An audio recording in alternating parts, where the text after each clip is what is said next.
I guess we'll call ourselves to order. Sandy, could you confirm our quorum?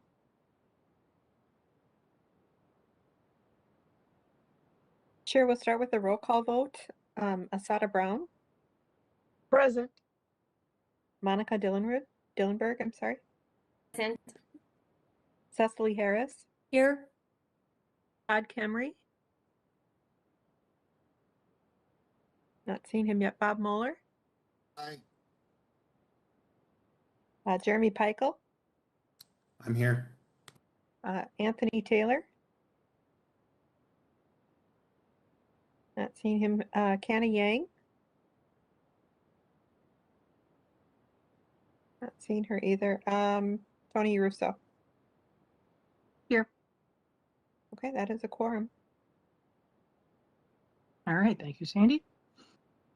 Next up is approval of our agenda. I don't know if we really need an agenda amendment exactly for this, but just prior to our business, I think we're going to let Linnea make an announcement, and we'll just launch into that. That's probably fine. Are there any other changes to our agenda needed? All right, hearing none, we can approve our agenda by consensus.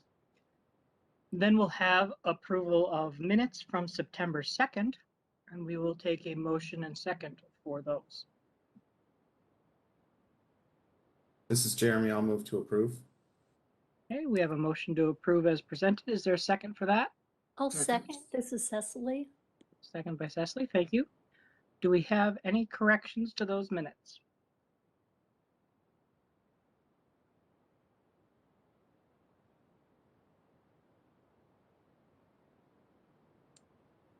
All right, hearing none, we'll proceed with a vote on that motion to approve as presented. Sandy will call roll on that as well. Okay, we'll start with Asada Brown, Aye. Monica Dillenberg, Aye. Cecily Harris, Aye. Todd Kemry. Not here. Bob Moeller, Aye. Jeremy Peichel, Aye. Anthony Taylor, Canna Yang, Aye. and Tony Russo. Aye. All right, that motion carries. Great, so our minutes are approved from last month. Brings us to public invitation. We're taking these by email to public info address. Staff, did we receive any comments this month? We did not, Chair. Thank you. Not that I'm aware, Chair. Okay, thank you very much. So then we'll turn this briefly over to Linnea just to fill us in on something. Go ahead. Hello, everybody. I hope you can see and hear me okay. If I could get just like a thumbs up from somebody, that'd be great. I'm calling you from, calling in from Peter Worth Regional Park, where I just dropped my son off for mountain bike practice. Thanks, Bob, for that thumbs up. I am just sharing with the group that after a long period of contemplation, I have decided to resign from the Met Council, which means I also will not be continuing to serve as a liaison for the Metropolitan Parks and Open Space Commission. For personal and professional reasons, it was a decision I needed to make for myself and my family. I hope that everyone can understand that, and I want to share my deepest appreciation for the work of all of the commissioners. In particular, Chair Tony Russo, I am deeply grateful for you being willing to serve another term at my request, and the amazing amount of knowledge and commitment and resource you are to our region. To Bob, who I talked into serving another year, I want to thank you and Anthony Taylor for your ongoing leadership and continuity on the commission, and your partnership and leadership in advancing equity. And to the new committee members, and in particular Sada, who I invited, and I'm so glad to have per voice new this year, midterm, coming into the council. I am deeply, deeply grateful and excited and proud of the work of this group. I just wanted to thank you all of the new members who've joined in the last 2 years during a really unique time due to the pandemic and racial reckoning that we are facing in our community here locally.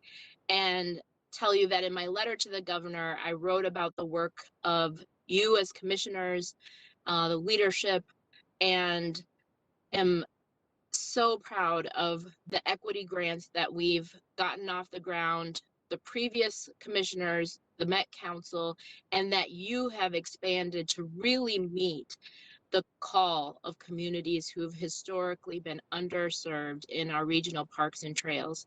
I'm not disappearing from the work. I will be changing and acting as a citizen, and maybe one day I'll even throw my hat in the ring to be a commissioner on the Metropolitan Parks and Open Space Commission. So just wanted to say from the deepest part of my heart, this has been one of the most, if not the most rewarding part of my time at the Met Council, getting to know each and every one of you and working with you, and the work in parks and open spaces. Thank you so much for all of your service and the sacrifices you all make to be a part of this work. Thank you, Linnea. It's been great having you as our liaison and voice to the council. Certainly appreciate everything you've been able to do with us. And hope to see you around in other ways. Now you can be the one that bugs us by email about things, and I'm sure we'll hear some things from that as well. Yeah, It's always tricky when you can't serve out a full term, but life happens and it's hard to balance. Linnea, you have been a wonderful addition to our commission, and I'm so sorry to see you moving on, but I do understand for personal reasons. But know that you have been so appreciated, and your ideas and your guidance and your positive attitude have been infectious and so much appreciated. Best of luck.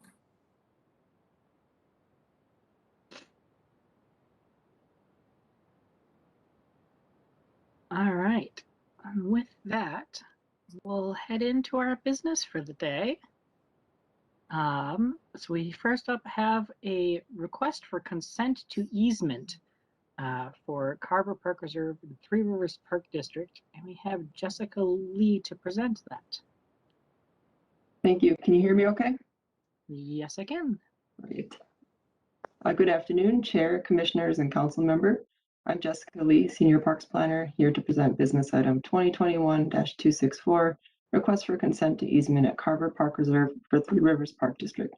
Next slide, please.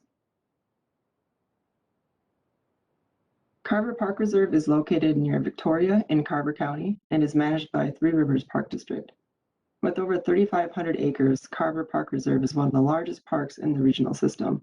It is home to the Lowery Nature Center, the Grimm Farm Historic Site, the King Waterbird Sanctuary, and is known for its winding trails, rolling wooded terrain, and interconnected lakes and marshes. Next slide, please. Three Rivers Park District has requested a consent to easement from the council so that they may enter into an easement agreement with the Minnesota Department of Natural Resources for groundwater monitoring. Three Rivers and the DNR have an established partnership for groundwater monitoring with wells located at Elm Creek, Crowhassan, and Highland Park Reserves. To enhance this monitoring network, the DNR would like to add a monitoring well at Carver Park Reserve. The map on the left shows where this well would be located. Next slide, please. Three Rivers and the DNR have an easement agreement for a nest of up to 7 wells to be located at Carver Park Reserve for a term of 20 years with a possible extension of 10 years. The location of this well or nest of wells is shown on the map on the right. This area is approximately 0.3 acres and was chosen for its easy access and minimal natural resources disturbance. Because this parkland was funded in part with council bonds, there is an ARC, or Agreement and Restrictive Covenant, placed on the parcel. The ARC protects the land from any changes of use without council consent. A consent to easement from the council is required before Three Rivers and the DNR can execute their groundwater monitoring easement agreement. The council's real estate office has reviewed this request and is prepared to give consent upon council approval. Next slide, please. The DNR has a groundwater strategic plan to help protect our state's water resources. Some of the goals of this plan include improving information about groundwater resources, reinforcing partnerships to provide better support for sustainable groundwater use, improving compliance with existing groundwater regulations, assuring that permits for large water appropriations provide a sustainable source of groundwater for future generations, and concentrating action in areas of high use and/or limited supply. The DNR's groundwater monitoring program meets the goals of the strategic plan in part with regular aquifer checks through a system of groundwater monitoring wells and through data collected from permit holders reporting. Council's consent to easement would help Three Rivers and the DNR meet their groundwater monitoring strategic goals, as well as help monitor water quantity and quality for the region. Next slide, please. Staff's rationale is that the proposed consent to easement is consistent with Chapter 6 of the 2040 Regional Parks Policy Plan, System Protection Strategy 6, Utilities, which states that it may be necessary to grant easements on parkland to distribute utilities and services such as drinking water. Three Rivers and council staff concur that the wells are supportive of the use of groundwater for the betterment of the regional park system, and that the location of the wells will not adversely affect or impact park users' recreational activities or the surrounding natural resources. Next slide, please. The proposed action is that the Metropolitan Council consent to Three Rivers Park District granting an easement as described in the attachment to the Minnesota Department of Natural Resources for groundwater monitoring at Carver Park Reserve, and require Three Rivers Park District to record a consent to easement document executed by the Metropolitan Council's regional administrator. And thank you for your time, and I'm happy to take questions. Thank you, Jessica. Does anyone have questions on that?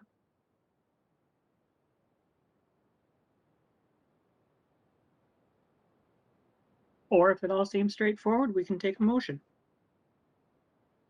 This is Bob. I would make a motion to accept the recommendation. Okay, we have a motion for the proposed actions from the staff report. Is there a second for that? This is Monica. I second that. Okay, second from Monica. Thank you. So the motion on the table is that the Metropolitan Council consent to Three Rivers Park District granting an easement as described in the attachment to the Minnesota DNR for groundwater monitoring at Carver Park Reserve, and require Three Rivers Park District to record a consent to easement document executed by the Metropolitan Council's regional administrator. Is there any discussion on that motion?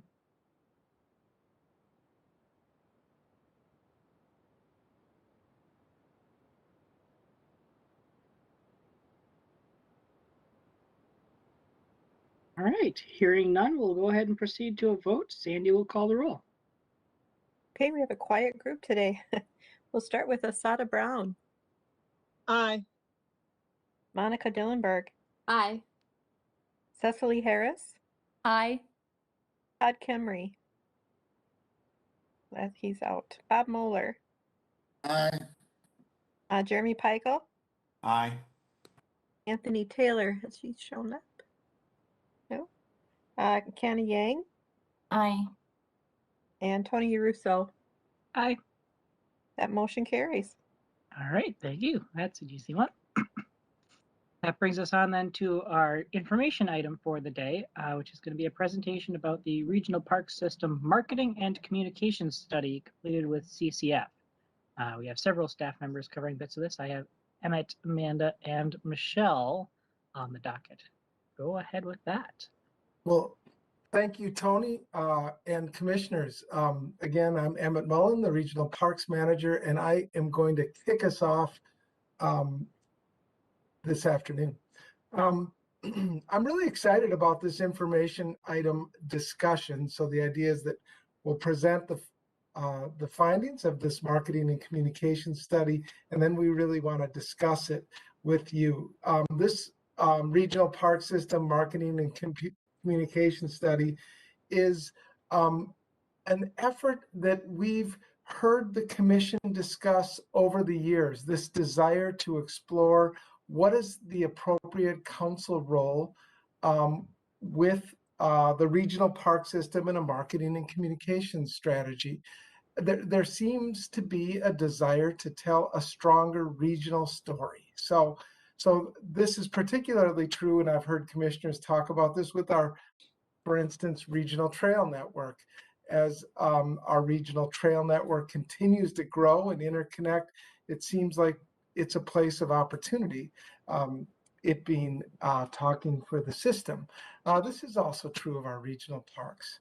But we're very fortunate to have Scott Denham and Julie Bixby with us today. They work with CCF, which is a strategic communications agency that has an ongoing relationship with the council. At the end of this presentation, Michelle Fure from our Department of Communications and Amanda Lovelee will help facilitate a discussion on this topic. So I will pass it now, if that makes sense, to Scott. Thank you, Emmett. I appreciate that introduction. Would it be all right if I shared my screen and went through this? Otherwise, I'm happy to say next slide, whichever is easier for everyone. Perfect. It looks like Greg is giving you control. Thank you, Greg. It will probably make things go more smoothly. So, all right. Is everyone seeing my? You're probably seeing too much of my screen. 1 second here. All right, now we have the window view, not the full screen presentation. Got it. How's that? There you go. Yep. Perfect. All right. Well, again, thank you, Emmett, for that introduction. We are excited to present this information. We spoke to many of you who are on the call here today, and we've got some pretty clear findings and some good recommendations, I think, for the future of how we communicate about our regional park system. So today I'm going to outline those the reporting on those findings, and then talk about our recommendations, and all of us will, I think, have a discussion on what those next steps would be. Excuse me. As Emmett outlines, the objectives of what we're looking into through this study was, how do we remove barriers that prevent parks usage and create more of an equitable system overall? How do we bring that unity to our system? Do we consider doing more of a unified effort on how we promote and talk about our regional parks, even though we are separate entities? And then how do we create more of a sustainable marketing and communications platform from which we can actively tell a unified story for the benefit of all? Our objectives overall were, it was a mix of qualitative and quantitative research that we did, and we did so to try and understand these things. Does a unified approach, that idea of a unified approach, create a unified and equitable system? How do we, in doing so, create a system that serves the needs from everyone? And what are the barriers out there that we may have to address and improve upon overall? Our methodology, we did speak to, like I said, many of you. We were talking to people that were familiar with the council and familiar with parks, and I do want to make that point clear. We did not, in this study anyway, do a larger outreach to people that are unaware, but we did this to provide a baseline and to answer the questions that I outlined. So we did 16 stakeholder interviews representing the entire, all agencies throughout the system. We expanded that amongst other stakeholders in an online survey. And then we also surveyed park users, current park users, to understand their awareness and usage of those parks. So this is the feedback that we received. When talking about what is the role of regional parks and trails overall, people acknowledge the value that you have and that regional parks provide to the area, to the system. And the way they articulated your role overall is that protector of those natural resources and providing nature-based amenities and activities throughout the region. They also talked a lot about the unifying efforts that you provide in unifying all agencies and helping to grow the region. What value do you as a regional parks system entity provide to the overall region and the agencies involved? The way this was getting at, what do you as an entity help provide and support for all entities overall?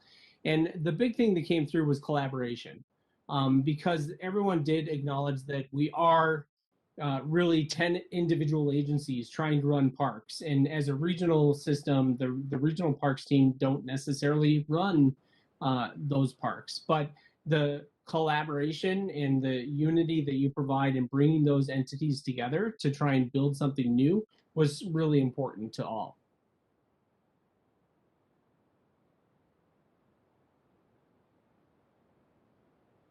In terms of what we could improve upon as a regional park system, the big thing that came through was just greater awareness overall, greater awareness of the individual entities, of the amenities that the parks provide, helping to improve our communication overall was a big factor that came through.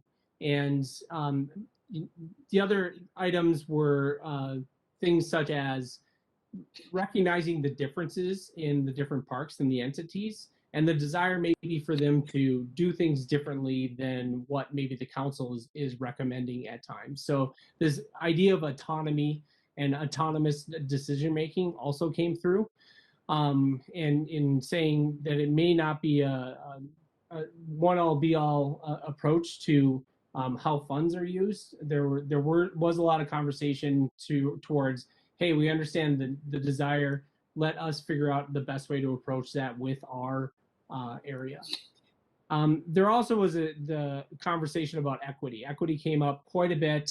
It's recognized across the system the need to get more equity in park usage and get more diversity in our audiences that are using our facilities.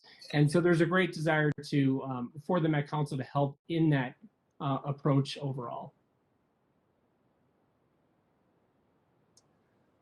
When talking about what the public perceptions are of the regional park system, this really got at the notion of, should we start to brand and promote what a regional park is?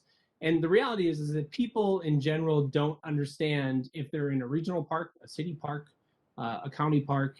They don't understand the distinctions of those entities. They just know that they're in a park and they're enjoying a park. So for them, a park is a park, and that's what they're seeking out. So the perception of a regional park system was kind of lacking. We asked people to rate on a scale of 1 to 10, what's your awareness and understanding of a regional park? And it came in at a 4. So people are not understanding that the park and the system that they're using at any given time is actually a regional park versus other things within their mindset. When talking about what our opportunities are as a whole, a lot of people brought up the opportunity to further connect what the regional entities are doing, what they're providing, and the role that the Met Council plays in unifying those individuals. The big thing was bringing people together for that larger purpose, which was to get people to use parks, to participate in activities that they were potentially unaware of. So people saw that as a huge opportunity. Things like the maintaining and expanding on our regional trail system was brought up as ways in which we can continue to do that and help drive usage overall.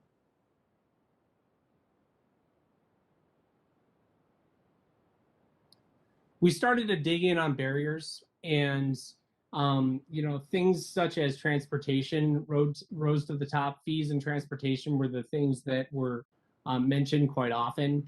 An area of an opportunity that people did bring up was, hey, how does the Met Council help us bridge that transportation gap? They have, other entities like Metro Transit. How could we potentially start to unify the regional park system through transportation options. But overall, the things that rose at the top were assumptions. They were people saying, we think it's a language barrier. We think maybe it's funding overall and the fees. We don't totally understand through this survey anyway, what's keeping people out of the parks, people that are unaware or not using us right now, because we were speaking to the people that are using us right now, or to constituents that know how we operate. And we just wanted to make a point on this, that these are some assumed barriers that probably have a lot of validity, but it would be great to continue to study that, and confirm those assumptions and help to identify what those potential solutions would be. This quote, though, came out, and I think this is really a good insight overall as to why people might not be using a park or seeking out a park. And the overall saying, I think the barrier of being outside of one's comfort zone and outside of one's community and wondering what I'm going to face, that those are the things that we need to overcome to get people to use a park. And if you think about this, think about people that have not been exposed to nature and don't know what I'm getting into, and asking them to go outside of their area to experience that, that is a hurdle to overcome. But I think there's ways in which we can address that, and we'll get into that in the recommendations that we have. Speaking of communications and how we're communicating with visitors overall, things that came up were there's a lot of discussion on how we can communicate and show that we have other entities within the system providing similar benefits. So if people are going to a park for a certain activity, how do we connect them to other parks in the region that serve similar things? Social media came up as a big opportunity. People are using social media to document and promote their usage of parks and entities. But right now, our regional parks social presence is really tied to the Met Council's social presence. And people aren't necessarily following, park users aren't necessarily following the Metropolitan Council. They would be interested, though, probably in following and interacting with an entity, a social media entity, that is promoting the thing that they like to do. So that was highlighted as an opportunity overall. But the overall communication efforts, there was a lot of conversation around getting people to experience one park and connect them to another. One good example that came up was, hey, maybe someone's using Theo Worth for biking, and they're getting in there, much like we talked about earlier. They're in there using the mountain bike trails, experiencing that. That's what they know. That's their local park. But how do we connect them to maybe a resource in Carver, for example, and get them outside of that area, but it's doing a type of experience that they are seeking out? Videos came up quite a bit. This notion of breaking down the perception or the unknowns of what that park experience is going to be. So how am I seeing people like myself experiencing that park, or understanding what that park provides before I go out of my way to seek that out? So the idea of breaking down barriers, connecting people, showing them that there are like activities in other areas of the region, all came out in terms of how we could be communicating better. And all of this was with the intent of amplifying what everyone is doing.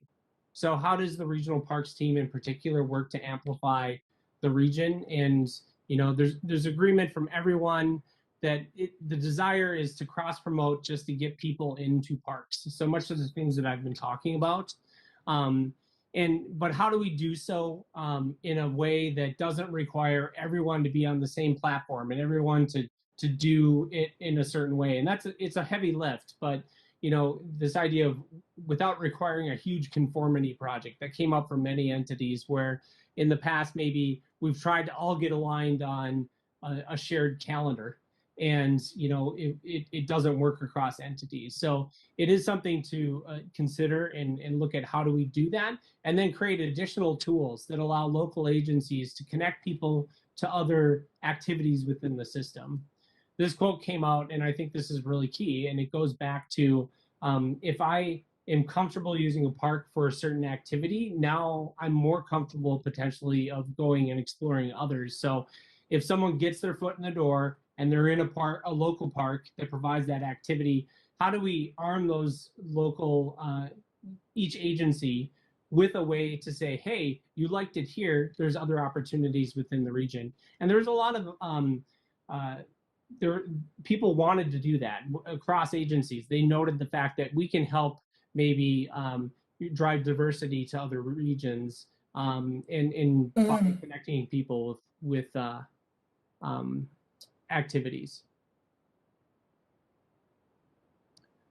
So one of the big questions that we posed here and we were trying to solve, that Emmett talked about in the beginning, was should we market and create a regional parks and trails brand? What is there benefit in it, and what would that take? And our recommendations coming out of this, based on the conversation and the opportunity, was that we see little benefit in it right now because people don't know what park I'm in. They're not aware of I'm in a regional park versus a different park. And the act of brand building is just a heavy lift. We have to invest in it. We have to do a lot of work to distinguish a regional park from another entity. When talking as a whole, people are just happy that people are experiencing parks.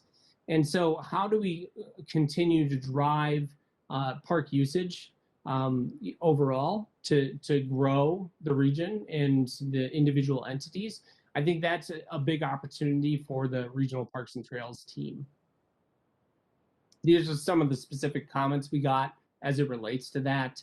People saw the opportunity for a unified message about connecting with nature, getting out into parks, and knowing what's there that you were unaware of. But there was concern with, causing additional confusion, because there are some entities out there that have established a brand in their area, and adding a regional parks brand or message on top of that could compete with that. But in reality, we're all trying to lift the system up in what we're trying to do. So this gets me into our kind of summary and recommendations. How do we bring this into action? And how does the Regional Parks and Trails team specifically help work with the region and everything that we do? It was loud and clear that there is a clear shared objective across the region, and it's twofold. It's increased park usage among a more diverse audience, and then to get people to experience a park that have not considered it in the future. And our work as the Met Council should work to amplify everyone's efforts. And in doing so, the goal is to raise awareness and usage of regional parks and trails. So how do we do that? I mentioned this before, but for a park user, it's not about I'm going to a regional park or a city park. It's I'm going to the park. And what am I going to the park for? I'm going for a walk. I'm going to go biking. I want to go snowshoe. These are activities that they're seeking out, and they want places to go that and maybe places that they hadn't considered before. There was a lot of conversation. There were some people that were outside of the metro area, for example. I'm trying to think of the exact park we were talking about, but they had people seeking out kayaking out there because a friend of theirs had told them, hey, this is a great place to go kayak. And that entity was, said to them at the time, well, you could do this closer to home, which I think home was St. Paul in that respect. There's a park there, there's a regional park there that offers the same activities. They just weren't aware of that. So how can we use that activity to cross-pollinate usage across the system? We did ask and talk to the people that are currently using parks. Why do you go to a park? What are you using it for? These are the top activities that came out. Probably not a lot of surprises here. Relaxing and mental health probably spiked quite a bit over the last year. But walking, hiking, biking, those type of activities are what drove a majority of park usage of the people that we spoke to. And when asked what would make you consider using a different regional park or visiting one in the future, it was all activity driven. They were like, yeah, I want to go bike somewhere, I want to go hike somewhere. That's why I would seek out another park. But the reality is people are just unaware of what the quality and quantity within the system. They don't know, as I mentioned, how this activity could have, you could have the same experience in so many different areas across the region.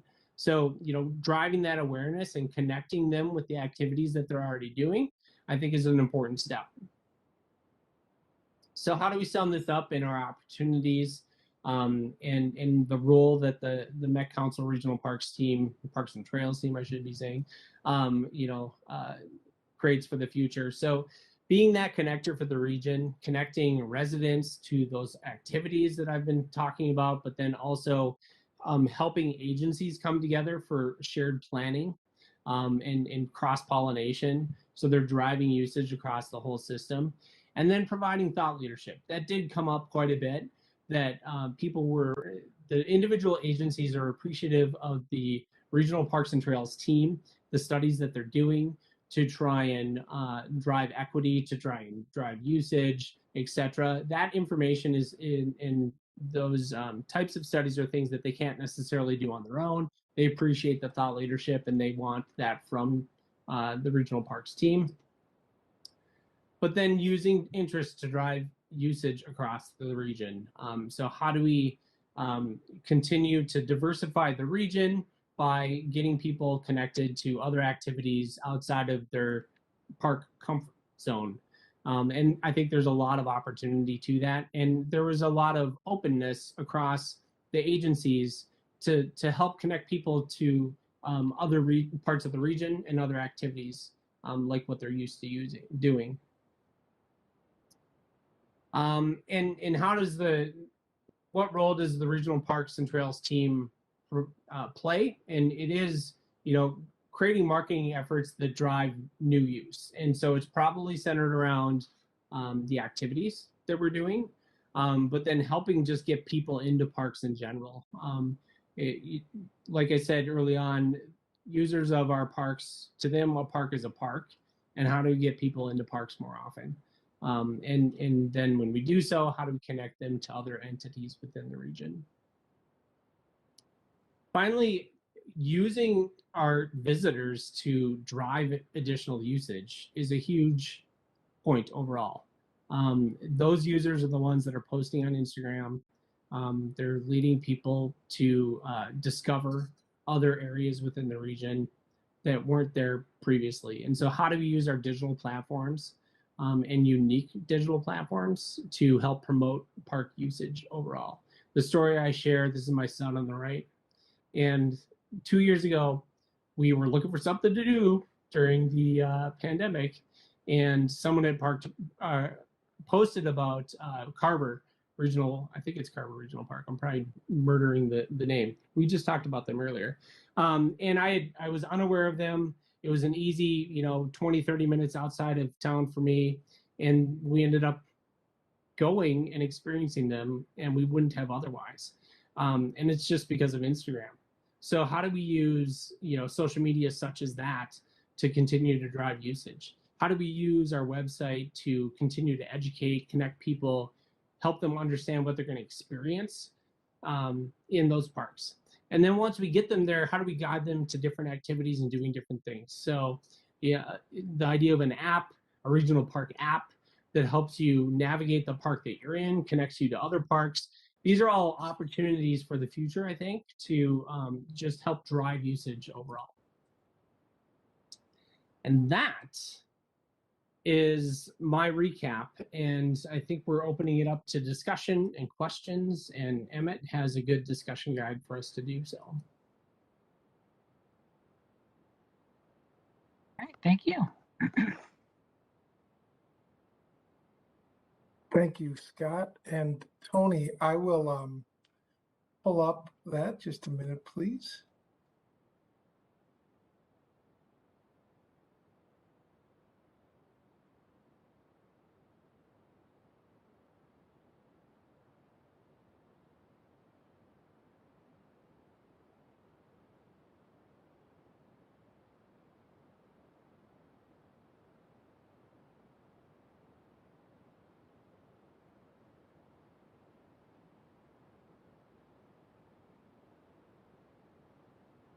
Can people see that? Yes. Great. I think, Michelle, you might take the lead and with Amanda, who's also joined us. Yes, Emmett, thank you. And Amanda and I will be just kind of walking you through the questions you see in front of you. Before I get started, I just want to thank you for the opportunity to be here today and to talk about this topic with you. I manage the communications team here at the council, and one of the things that I oversee are certainly some of our engagement efforts, our social media efforts, and a handful of other content-related directions. So I'm really interested to hear from you about your response to this work and some of the things that we know you've been discussing here, and making sure that we're being as responsive as possible to some of the needs and expectations that you see for our system and how we can support whatever our system looks like moving forward. So I think I'll just kind of open it up with the first question and say, so many of you did participate in this process. We're curious, based on the presentation today, what you heard in this presentation and, how that sort of leads to some of the prominent things that you're thinking about in this work. You can go ahead and just unmute yourself and fire away. This is Bob Muller. One of the things I heard is that the distinction that we think about and talk about regional parks versus city parks or county parks is not a distinction that the population as a whole really visualizes or thinks much about. That they think about a park or they think about a trail and they're happy with that, but the distinction between regional and city or county or whatever may not exist in most people's mind. One of the things I heard. Thank you. Any thoughts about that? Hi, this is Cecily, and I may be making this point out of order in your list of questions. It's okay. One thing that came to my mind in talking about regional parks and our 10 implementing agencies is one thing that National Parks has been doing during the pandemic. They have some very heavily used national parks. So they've been trying to highlight some less used parks that are also rich in resources. So perhaps that is a marketing opportunity for the Met Council to say, hey, you may be traveling a little farther, but here's a gem of a park not too far from you. Thank you for that remark, Commissioner. I think there's also some really fun things that the national parks are doing with social media identities that I think are a tremendous opportunity. It's very fun to think of each park as having its own voice. And that's just really engaging and allows for people to connect to, places in a way that's a lot more, about the people and the fun that you can experience in these places. So that's a really good reminder. Thank you.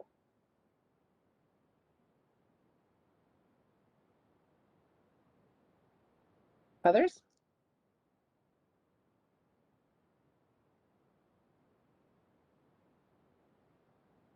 And certainly a theme for me is we're hearing a lot of stuff that we've talked about before. So the thing for us to keep in mind will be what is actually going to be different about what we do now. We've known some of these things, we're hearing themes.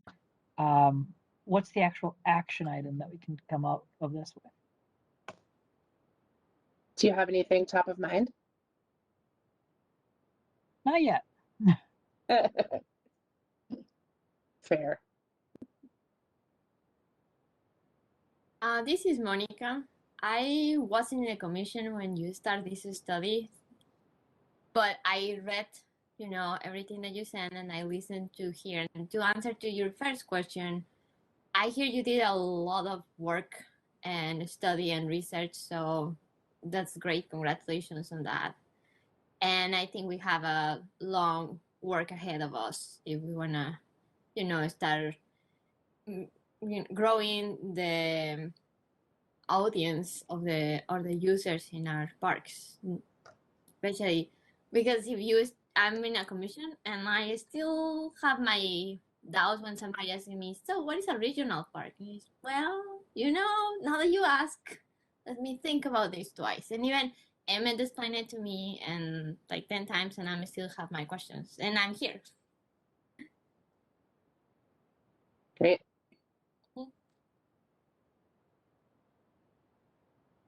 Other thing I heard, again, this is Bob, is that the regional park and trail branding didn't seem to gain much traction because there's so little awareness now, and that the difference between regional parks and city parks and other parks is not an important distinction in their mind. So it might be a effort which costs a lot and not have a great deal of benefit. Did I hear that right? Yes, Commissioner, I think you did hear that right. But the other thing that I think that we can take away from this, because we heard this certainly in this work, is the really valuable time and effort that each regional park agency has been putting into this idea of developing their brands. And those are strong and people identify with those. And it's hard to create something new that would, inadvertently, but definitely compete with that in a way that is meaningful and helpful. So it really makes sense for us to find ways to leverage those existing brands and identities rather than try to create something new.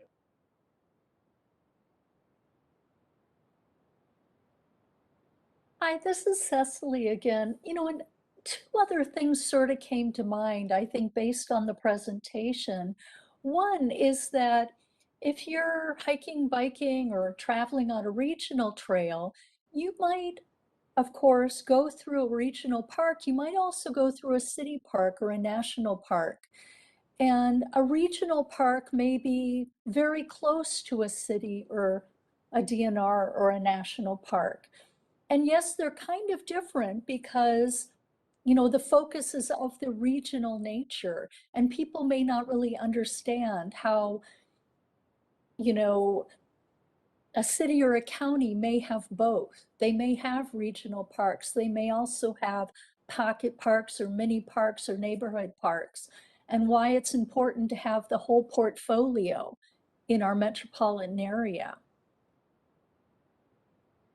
It's an excellent point, and the connections between all the park resources that we have might not be noticeable to the average person, but are super important to making sure that they're getting to the places that they want to go to and experiencing the things that they want to experience. It's a really great point. This is Jeremy. I'd like to build on what Cecily was just saying.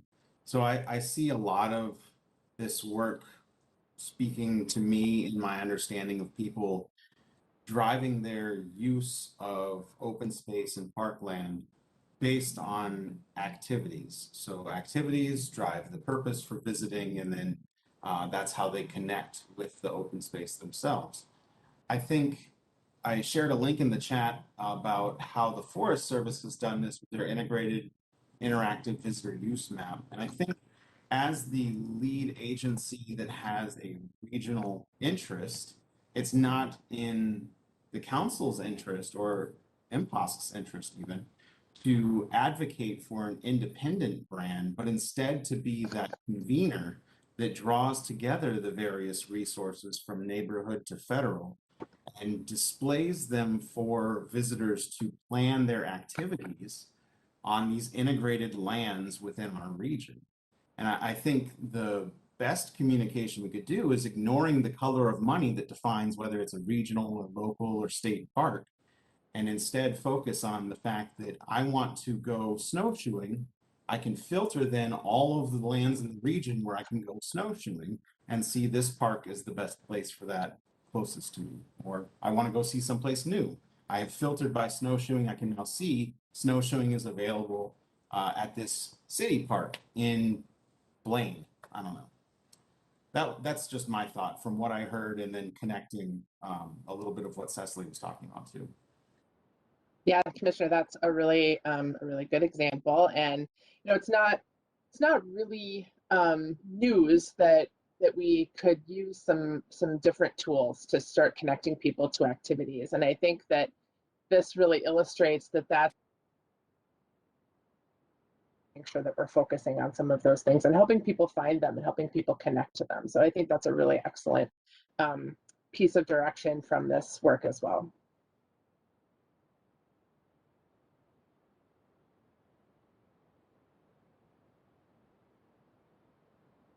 Now we do have I think some. I'm gonna keep moving us through the things. question. Oh, I'm sorry. Go ahead. My speakers cut out sometimes when it's quiet for a minute, so please continue. I'll just go to quickly say that we do have some systems for filtering by activity that have been rolled out in the last couple of years. It'll be interesting to see whether, as people become more aware of some of those, if that helps, or if we need to do significantly more than what those do on that particular front.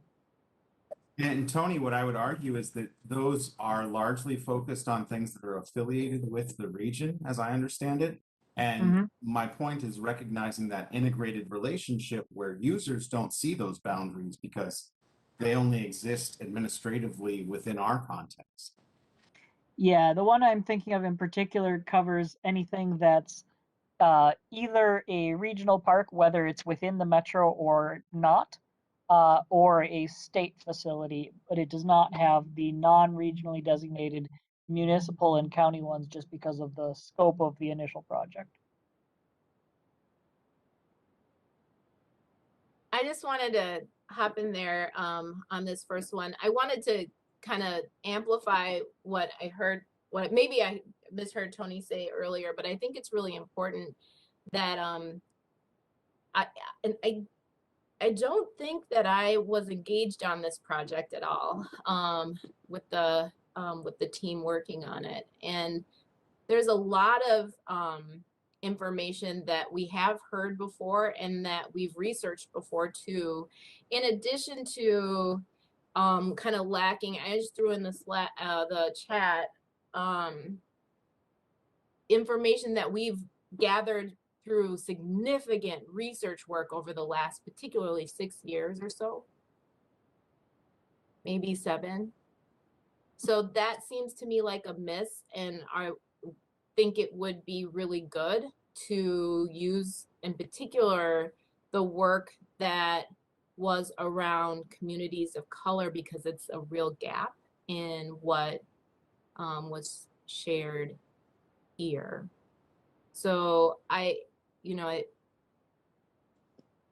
so that's something that I feel like is accurate, that we've heard low level before.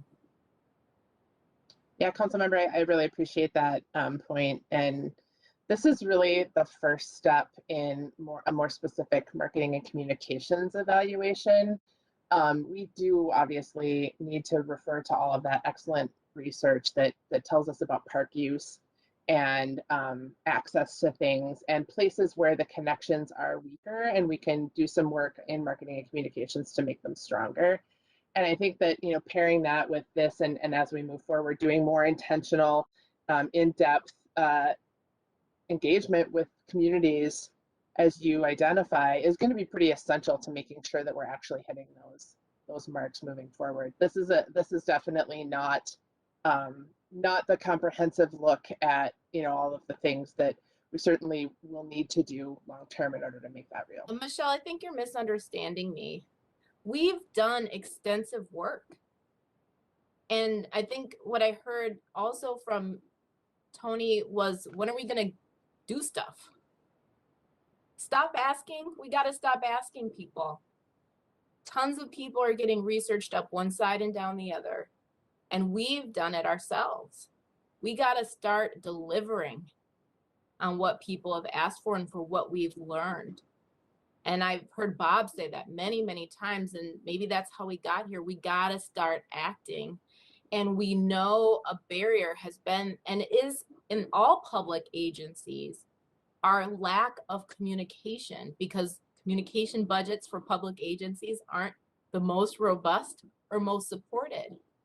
But without it, without communicating, we know, and we know from our own research, I put a couple other links just in a quick Google search, we know that's a barrier. So I'm, you know, this is my last official meeting as a council member.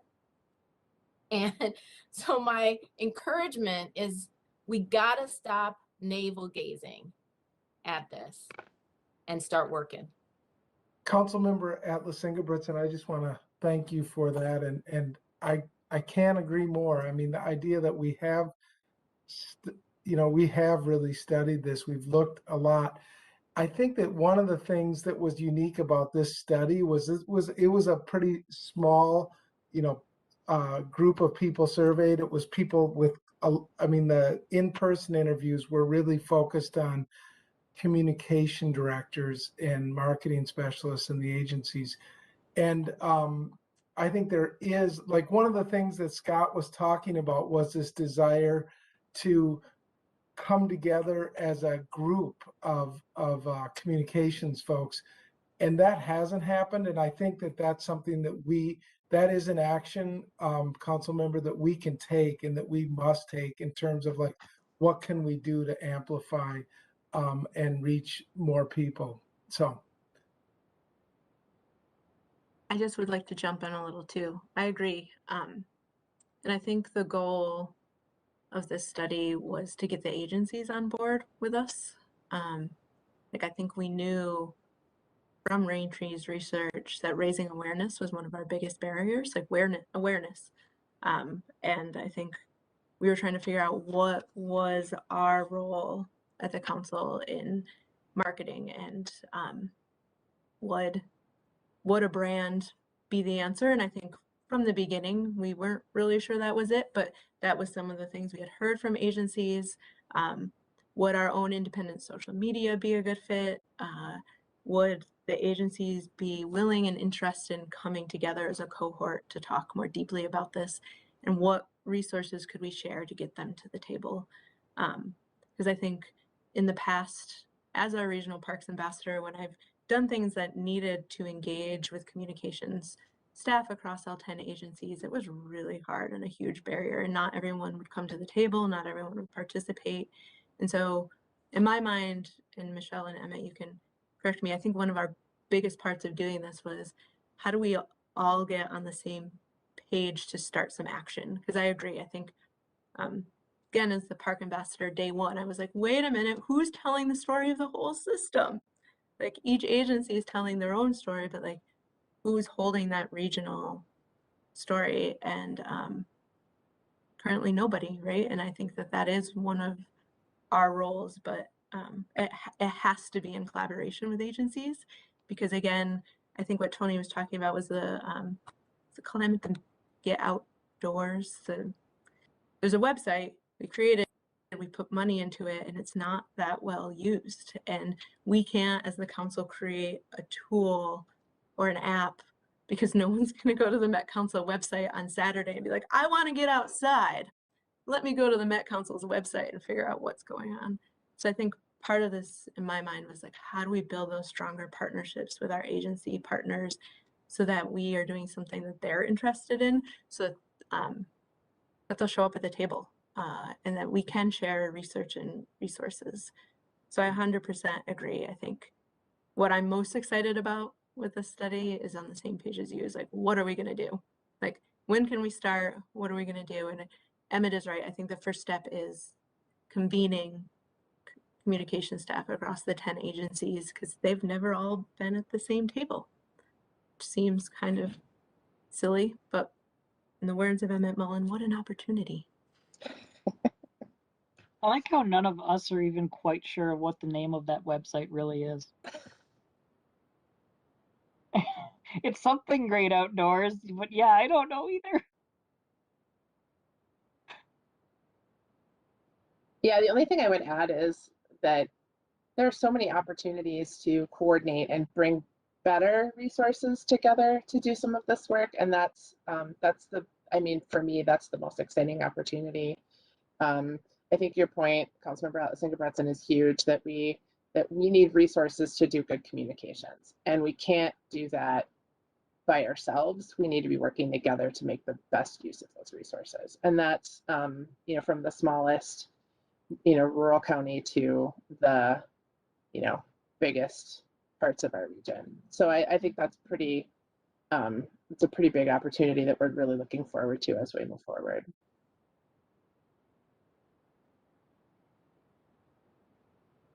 I think I'm gonna suggest that we kind of take the questions that you see in front of you, and if there's anything that you want to add in any of those topic areas, just go ahead and let us know. In particular, are there things that you want, are there more things that you want to know, to the point of, you know, we need to start bringing folks together and doing things? We're anxious to do that, but we want to make sure we don't gloss over important things either. So if there's some questions that people want to know more answers to or more information about, this is a really great time to help us do that conversation. Michelle, I have this is my last big thing. I'm putting it in the Slack for everybody, but this next question rubs me a little bit. Because we talk about this all the time. I talk about it all the time, and to ask, what's the connection between equity and communications and marketing seems to be a missed opportunity of a question in my mind. I wonder, if our work has to be equitable, what should we expect from communications and marketing around this, internal teams and external teams? And in another part of my work on the council, we talk a lot about making sure the consultants we use, the firms we use, that we're vetting them for their capacity to do equity work or to be representative of underrepresented people. And I'm not sure if that happened in this situation. Reviewing the materials that were provided, reviewing this firm's website and information about themselves, we can't be asking about equity in this kind of way. We all know too much, and the work is too sophisticated at this point. And so to me, if we need to do something around this type of a question, I hope we're thinking about what should be the expectations for this work if we're doing it equitably, and what, and this is not, I don't mean this to insult the consultants working on this.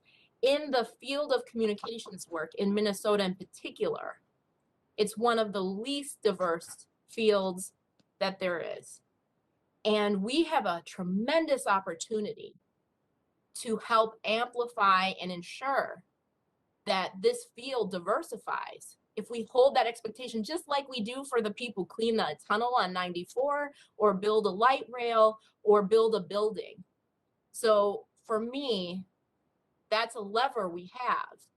And I'm not sure, but it's not obvious that there's any kind of leadership or expertise around multicultural marketing, intercultural marketing, or communications. And some of the questions asked lead me to believe that knowledge was not represented on the team. And in our community, with everything that we have going on, that's not acceptable any longer.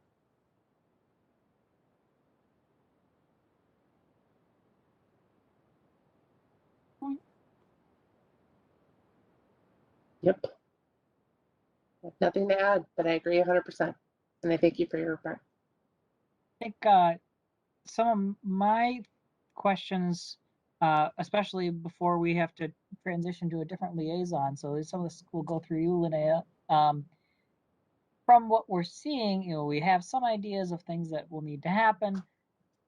So my question to staff is, what are you going to need from us and from the council in terms of, do you need any new guidance or policy or that kind of thing drafted by this body that does not yet exist? Or do you need any budgetary things approved by the council that you don't already have? Or do you feel like you kind of have tools to work with through just discussions like this? Is there any sort of like official business that you need to support something to move forward with?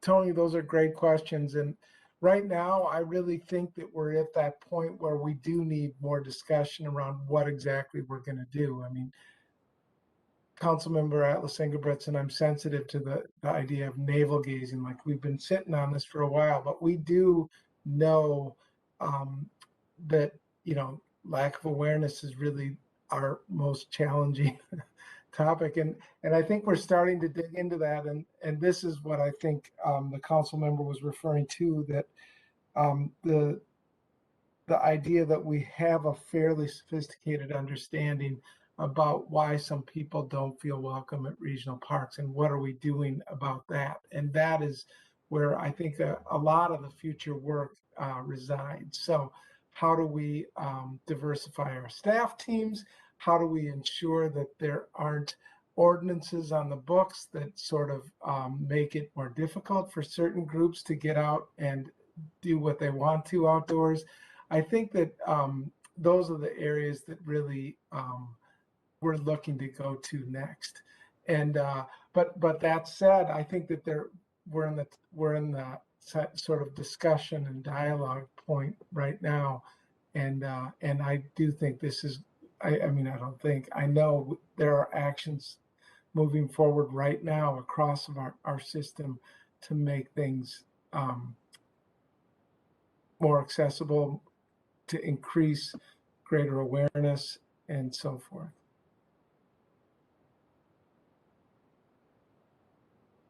Can we get the parks listed on bus route maps? Honestly, we have all these communication products already. Why is it so hard to get the parks people to talk to the transit people? I'm exhausted bringing this up. I feel like since I started on this commission that transit does not need to be a different silo. You're gonna reach people that maybe haven't used the parks as much because they rely on Metro Transit to get from A to B. And perhaps they could stop part of the way down the road and get a seat for a nice breath of fresh air before they continue on their ride. So I think in terms of gaining representativeness and reaching populations, we could do a lot better just by utilizing the resources we already have out in the community and recognizing that there are connections to parks that can be made with marketing materials, products, and service actions that are already in place. There's money being spent on this. So I think just using what we're already doing more effectively would be a great first step. That's a really good point, in that a lot of the stuff that we've talked about with transportation before has been about how we really wish there were more bus routes that went near parks, and they've pretty easily shot that down. Well, we're not going to spend money for that to run a different route.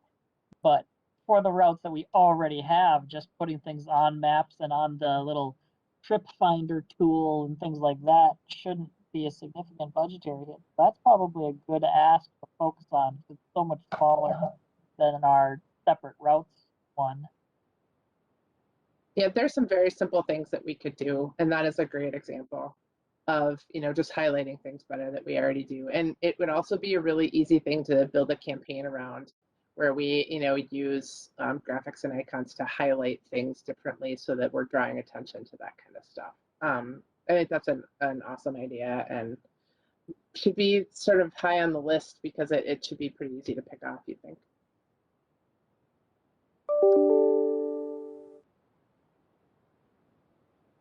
Hi, this is Monica. You know, I was thinking kind of like Jeremy, there are a lot of things that could be pretty easy to do and fairly almost for free.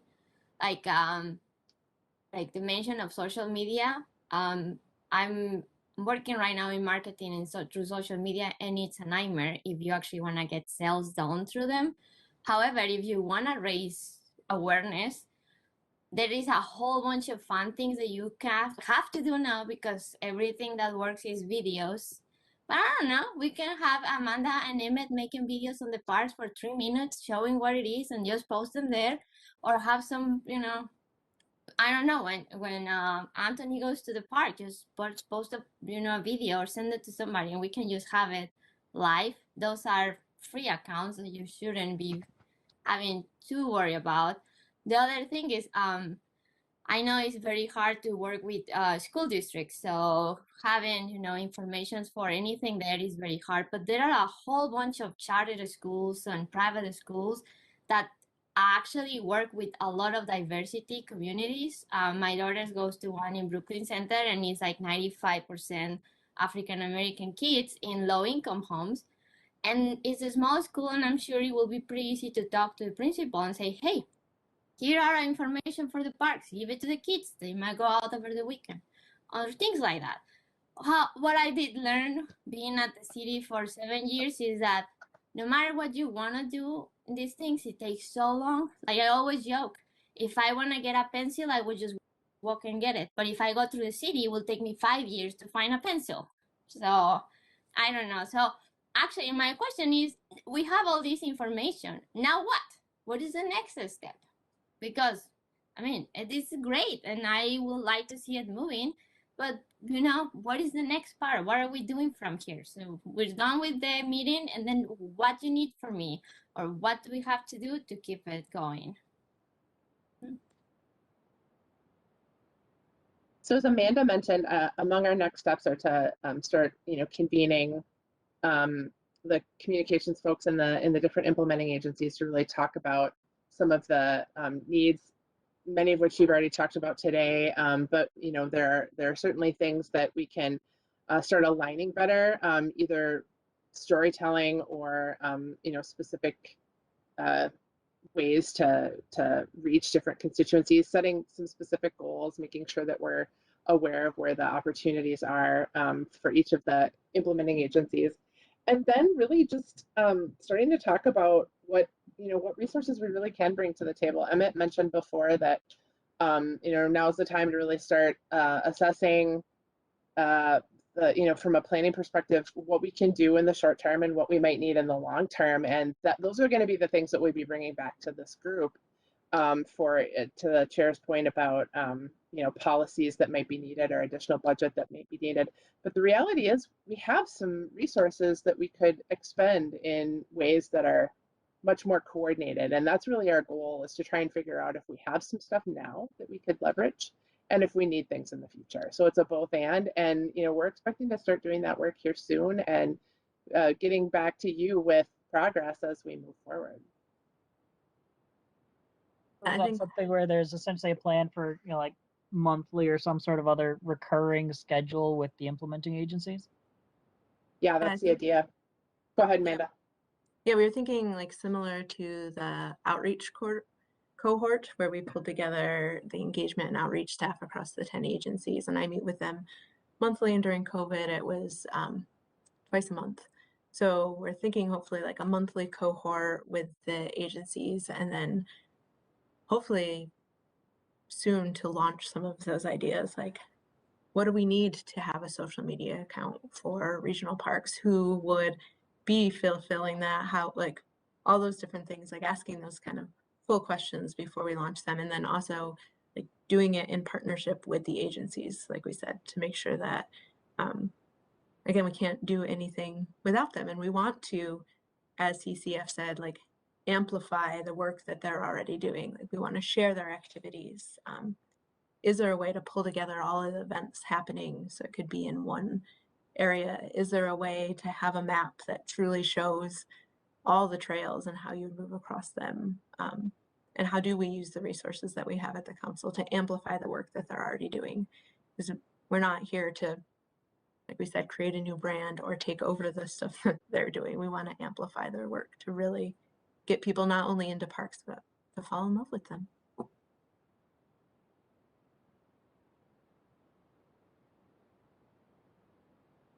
Amanda, that just gave me an idea. One of the things that's happening, there's just a renaissance of BIPOC, Black, African American, Indigenous, people from across all types of backgrounds, Hmong, Lao, West African, name your group, that are going into the outdoors and doing this work, supporting each other on their own, oftentimes like myself and Anthony, spending our own money to do it. And one of the things that's really challenging is having a platform that helps you in communicating with people who are interested in joining you. I think about it like my son, I dropped him off, as you know, earlier at mountain bike practice. And there's an app that's paid for by Dick's Sporting Goods for that people can use to facilitate their team and club doing some type of sport. What if that app that you had also helped facilitate these groups being able to gather, join, connect, know where to go? That is a piece that is, you know, we piece together different things like GroupMe and Facebook, and it never, you know, it's never great. It takes a ton of energy and effort and time. And it's an opportunity to provide a valuable resource to all kinds of people in community who are trying to use space. I think there was a comment made earlier that people don't know the difference. People know the difference because state parks have a gate and take a fee. Regional parks have a gate, and people think because that gate is there that there's a fee or some kind of standard or a permit. So people do know the difference. I see it in my own trips. When I do something at a regional or state park, people question what to do when we're at the regional parks, and I tell them I have a lot less participation at my state park trips.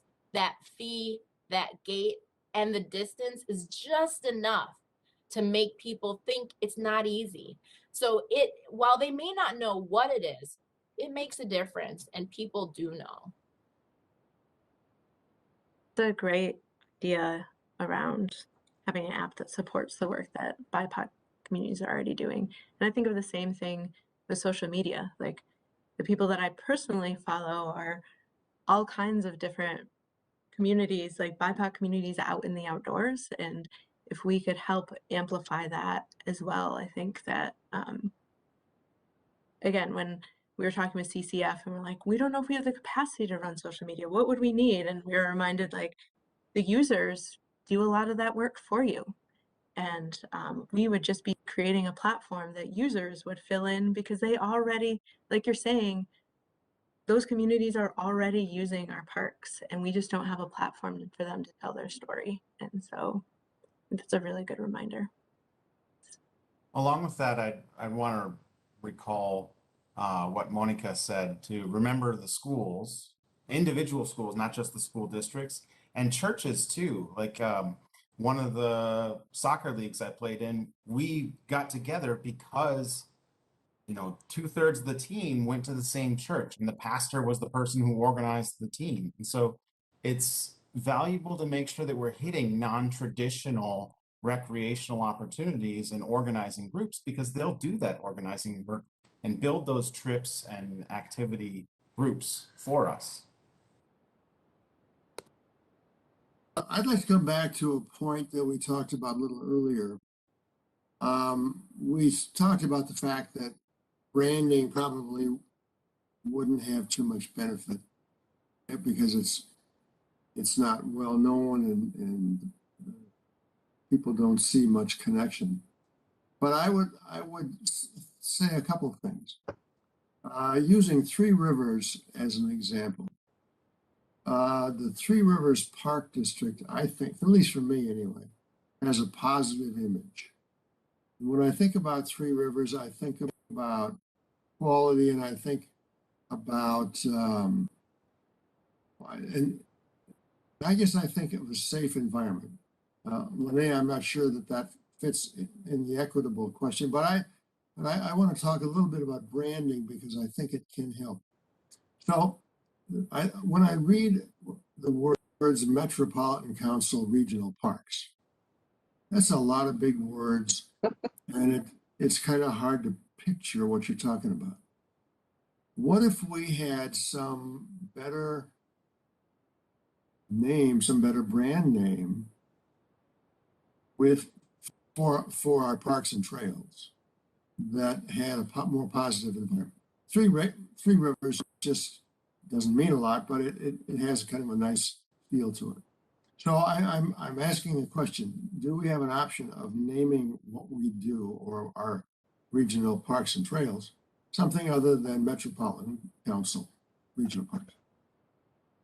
That's the first thing. Secondly, I think it's important for us to convey a sense of safety and welcome. And so my sense about branding is that if we can, in part, by supporting our implementing agencies with some funding of their communications in a spot where we can also show our logo and our simplified brand, and hopefully convey safety and enjoyment, that we would have a value to a brand that right now the mouthful of Metropolitan Council Parks and Trails doesn't get there for me.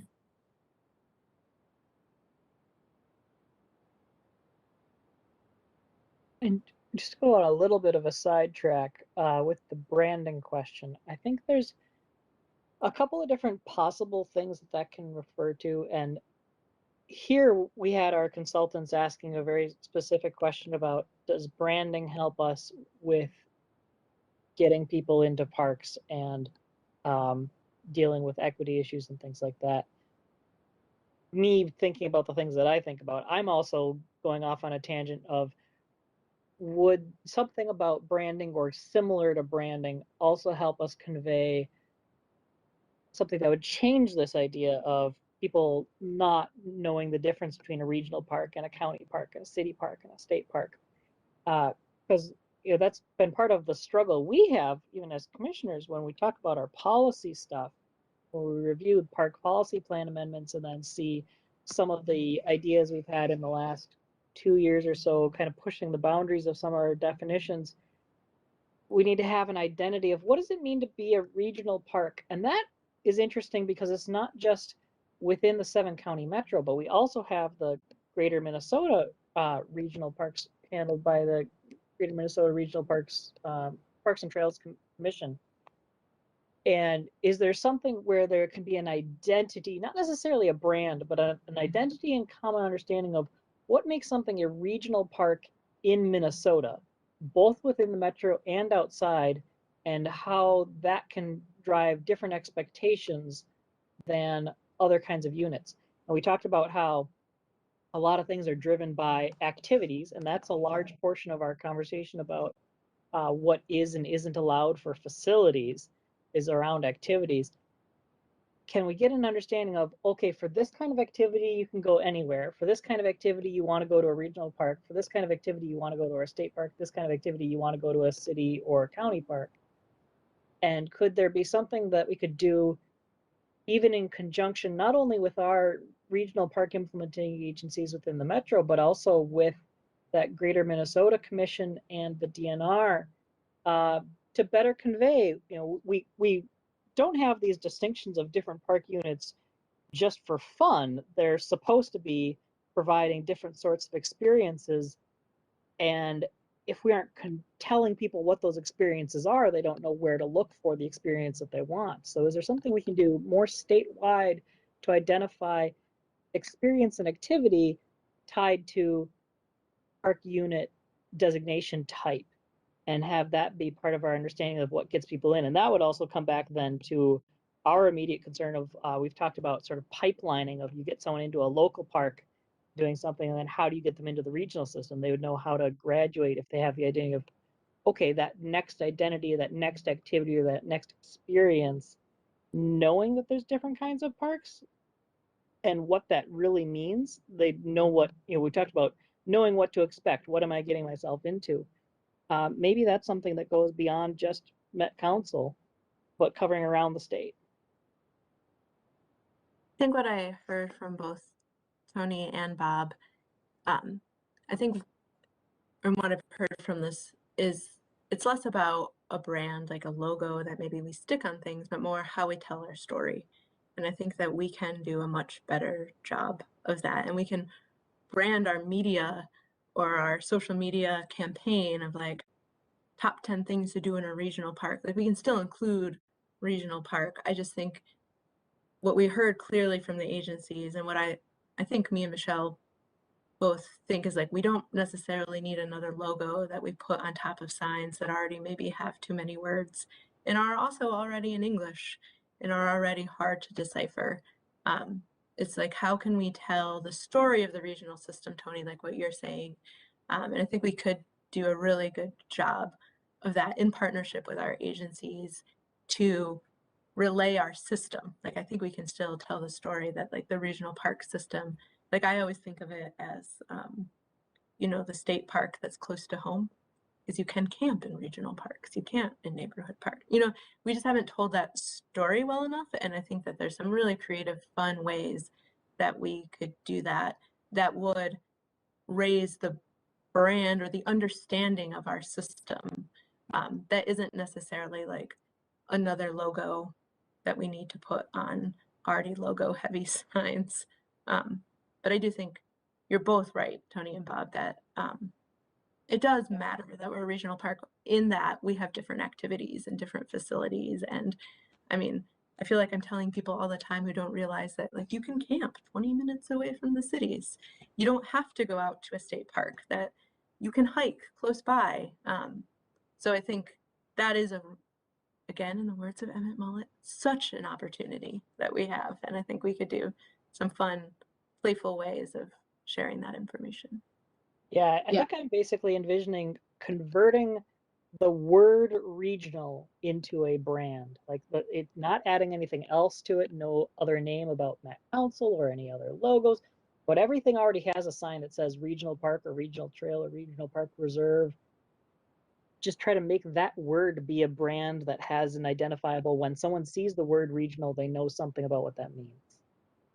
Yeah, even having a hashtag people use, again, it would accumulate the user's information. Like we wouldn't have to be out taking all those photos. We already have people in those spaces. And so, you know, getting that so that it's all showing up in a social media way could be really powerful.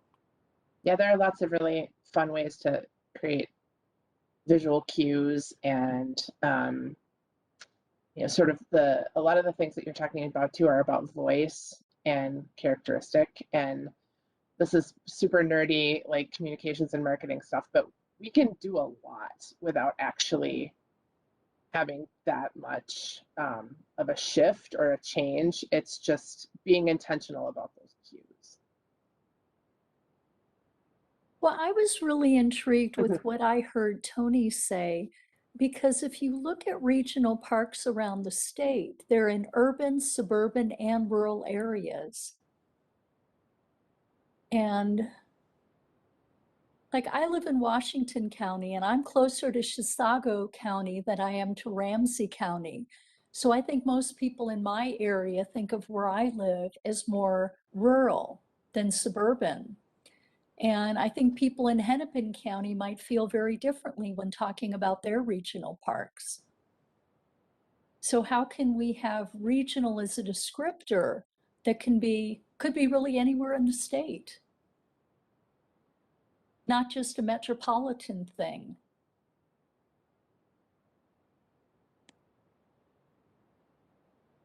I mean, it's a good question. And in some cases, it's not just about the geographic designations, it's about the feeling or the expectation or the understanding that you create, which is also about identity and cues. And it's not just about the words or the terms, it's about the experience and the feeling. There's lots of ways you could go with that.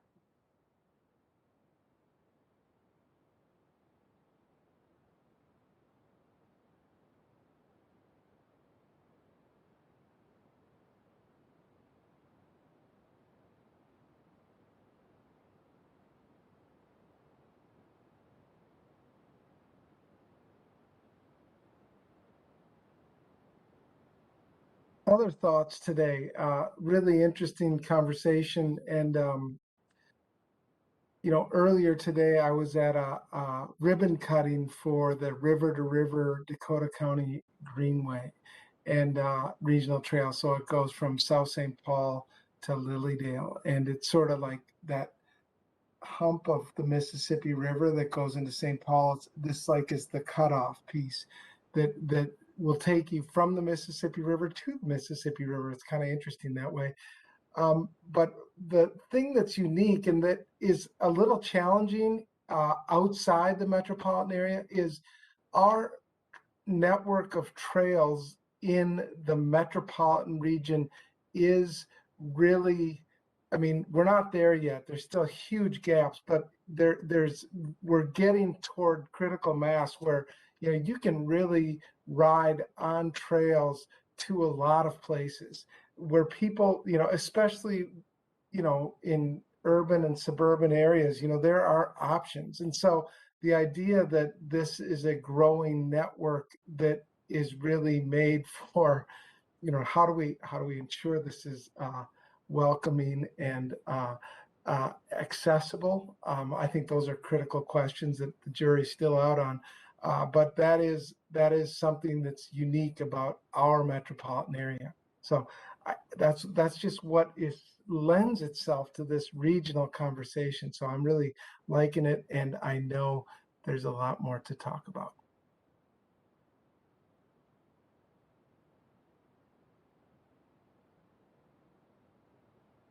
Okay.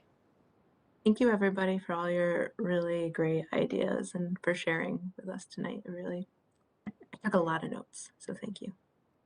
Thank you. I'm sure we'll be hearing more shortly. Sounds like that pretty much wraps up our information item then, so we'll move on to reports, if that sounds good. Okay. For chair reports, I guess my big thing will be, of course, thank you for all of your work with us, Linnea. Sad to see you go, but I'm sure it will not be the last time we talk. So, looking forward to seeing whatever role you can manage to work into your other life pieces coming up. With that, are there any other commissioner reports? Okay, and staff. Yes, thanks, Chair. I wanted to just start with thanking Council Member Atlas Ingebretson. She has been a tireless voice for equity. I can honestly say that I'm so grateful for her participation and the fact that all of you are here today. I know she's had a hand in so many of those appointments, and so I think it's a great reflection of your service, Council members. So thank you. We will miss you, but we know you're not going away. You are welcome back anytime. And but truly, thank you. Your efforts were significant. I wanted to thank all the commissioners that were and agencies that were able to join the Stories I Didn't Know video last Thursday. It was a really great discussion. It wasn't a large one, but it was just an excellent one. And so it is on our website. If you were not able to join, go to the Parks and Open Space spot on the council's website, and you can watch it. It's only an hour, and Rita Davern, Ramona Quito Stately, and Ruben Quito Stately deserve just a ton of credit for facilitating a really meaningful discussion. So, and Bob, thank you again for suggesting that. I mentioned that I was at the River to River ribbon cutting. It was actually a tunnel that was going underneath Robert Street. It was a super complicated and multi-funding type effort. And it's a huge boost for the our regional system for the city of St. Paul and for Dakota County. So I think it's awesome. Go check it out. And then I'll just say next Monday, October 11th, is Indigenous Peoples Day. There will be a celebration at Bruce Vento Regional Trail and Nature Sanctuary. It's the groundbreaking for the Wakan Teepee Center. So super exciting. It's in the morning. I think it's at 10 a.m. I'm not positive. So check the City of St. Paul and the Lower Phelan Creek websites, or call me and I'll let you know. But again, Councilmember Atlas Engebretson, thank you for your service. We are grateful. So. Thank you, and thank you all the staff too, if I didn't say that. And I think Lisa Brajas is on the call too. Thank you for your leadership and support of the work of the commissioners and the team. Lisa, and all that you've done to really help enable the work of advancing equity and also just advancing good stuff for our parks and our climate. So thank you. And thank you all commissioners. I know I can step away from this table because I know you got it and feel comfortable doing it. And that's a real blessing for me. So thank you so very much for your leadership.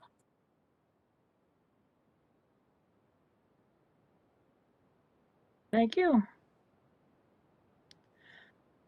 All right, with that, I believe we are ready to adjourn.